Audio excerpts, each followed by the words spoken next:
Hello to those of you who are feeling called to this reading in particular. My goal is to give you a message that your ancestors have for you at this very moment. The first thing that I'm going to do is shuffle out a major arcana from the Nightmare Before Christmas tarot to see what major part of your life your ancestors want to address. If you want to be a part of the community that I'm trying to create, subscribe and hit that notification bell. And if you're interested, you can also find me on TikTok. The link to that is in the description. Whenever I'm doing ancestor readings here, I'm doing universe readings over there. So if you don't like maybe the ancestor readings or the universe readings, I do post more similar readings on my TikTok if you're interested. But before I started recording this, there was a song coming through called Stay by The Score. There could be some messages for you in there. And also, it does feel like some sort of relationship type of energy is being highlighted here. So, I just got flashed the Lovers. Oh my god. I just saw 111. You're definitely being called to trust yourself and believe in yourself when it comes to a particular relationship. It's almost like your ancestors want you to have more faith in something. Okay, which one are we going to take? Let's take this one. Okay, so we have the Tower. It says, resistant fears, soul search, pending honesty, upheaval, and chaos. Wait, what number? I think that's 16. Yeah, which comes down to a 7. Okay, definitely picking up on that Chariot energy, which that card was in the reading that I uploaded yesterday.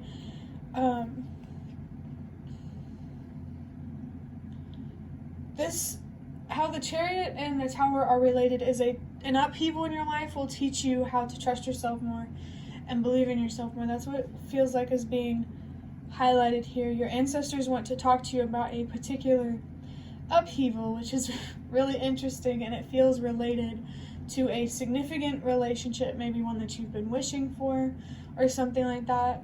Definitely only take this reading if it resonates. The love readings and relationship readings you always have to be cautious with.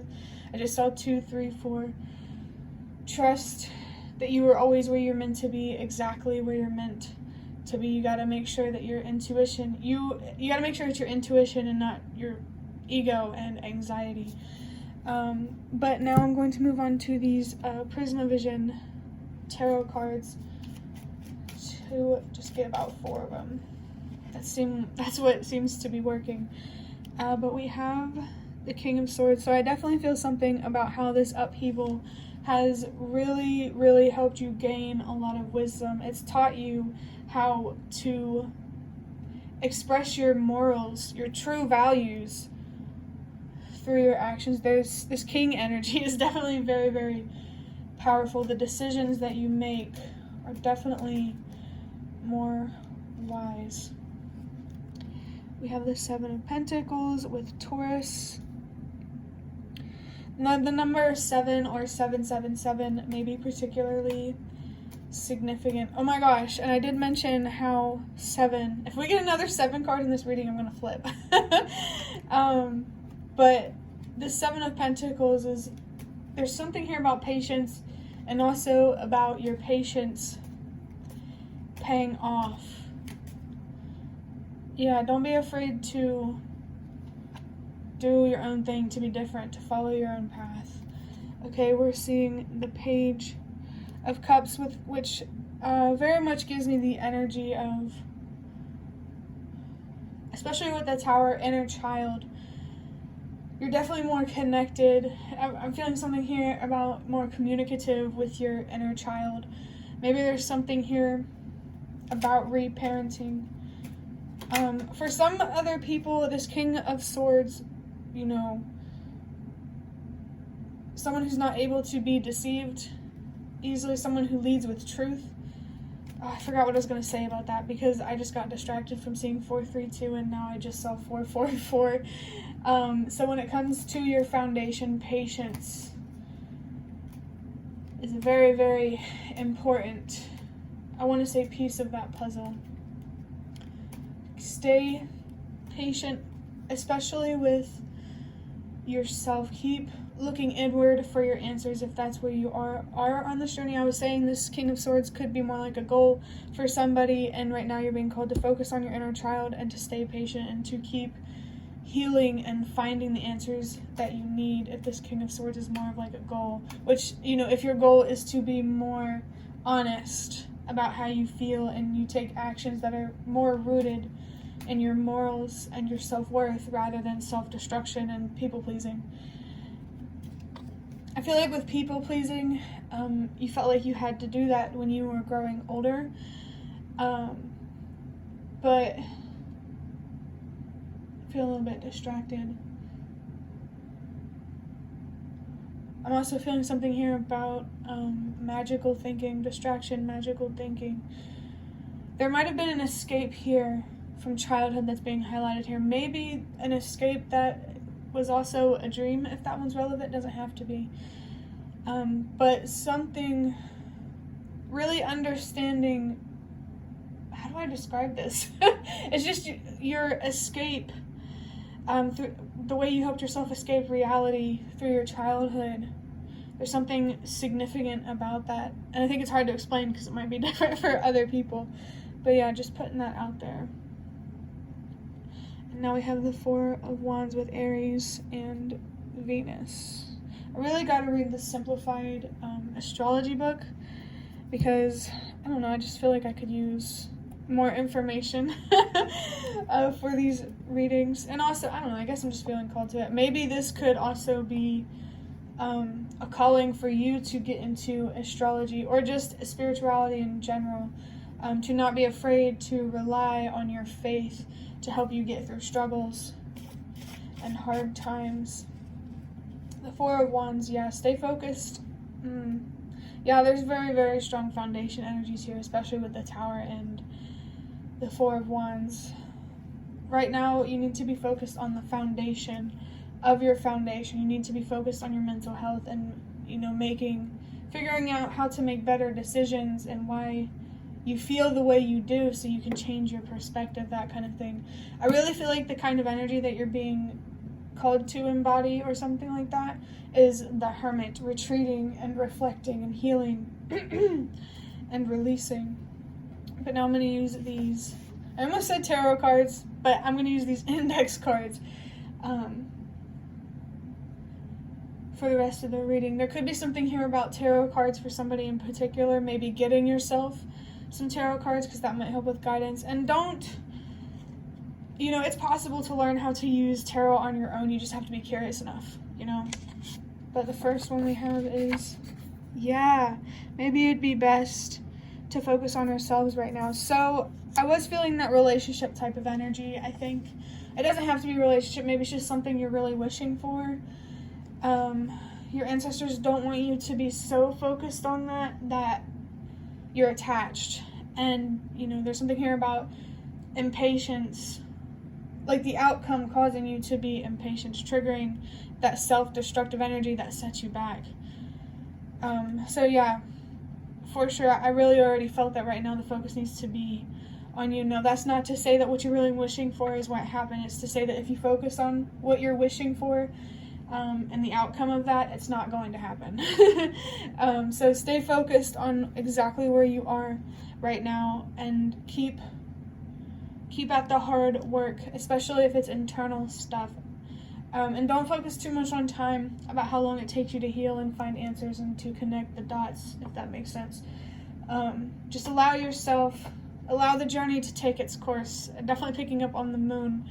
And all you're really being called to do with more High Priestess type of energy is to trust yourself and believe in yourself. And there's even a little bit of something here about trusting that good things can happen to you, because when it comes to facing your anxiety, me personally, I have found exposure is helpful, at least in some way. Basically, you can try to like inch your way out of your comfort zone, like something like baby steps. You know, like me, I have all these doctor's appointments that I need to set up, and I wanted to get them all set up and ready to go. But my neighbor was like, well, probably better if you just took them one at a time. And so now I'm trying to at least space my appointments out by like a month in time. It's okay to be patient with yourself is really what I'm trying to say. And it's okay to move at your own pace. Definitely don't rush it, because if you try to rush it, you're going against yourself and your hard work. I just saw 1010. All of your spirit guides, not just your ancestors, the universe and, past loved ones and everything as well. That spiritual support is there for you and is there for you very strong. You just have to be willing to tap into that and be willing to communicate more with your spirit guides. I think that's why tarot cards could be important, or any other kind of way that you can communicate, like maybe making your own cards like this, or how I've even made my own runes here. You could literally use anything. It's all about symbolism. I wish we could have more, that these daydreams of mine were reality. I just want you. This one, yeah, not only was the Chariot in that reading, but so was this one. And it's weird. I just got flashed this. I'm feeling impatient. This impatience really, really feels connected to some sort of relationship, or at least something that you're really, really wishing for. And patience is key. There's a lot here for sure to learn about patience. Change the way that you look at challenges. There could be a message here about how video games, seeing it as a video game, I guess in a more childish sense, if you want, might help you not, I guess, take things as seriously. Just, stay patient. Patience is the best way that, whatever you're wishing for, it's the best way to make it happen. We have your African ancestors are trying to connect with you. Okay. So I believe technically we all have African ancestors if you think back far enough. So this could either be, I just saw 1212, so boundaries and communication are important things that are coming up. And interestingly enough, I'm also picking up on that message for the number 1222 for me, which is meeting the universe halfway through authenticity and patience. I recently added patience to that definition. So that's interesting. So African ancestors, it could be, recent African ancestors. I just saw 1, 2, 3, 4. Or it could be, all the way back in the Stone Age or whatever. They're just trying to connect with you. I'm getting like a back to the basics kind of feeling. Something feels tribal about this, or sacred, I would say. The 1, 2, 3, 4 that I saw is a message to trust that you are where you're meant to be for a reason, and that everything literally happens for a reason. Trust that there is a much, much bigger picture at play, and every role in this play, including yours and those around you, it matters. There's definitely a message here about how we need everybody on board for something. So take that one however it resonates. But that is the end of your reading. I hope that it was relevant or helpful in some way. If you liked it, hit the like button to show me that. That's the best way that you can support me. And if you'd like to offer even more support, feel free to donate through the thanks button directly below the video. Absolutely not obligated, but always very much appreciated. Leave any comments if you have any. Thank you so much for watching, and I hope to see you around.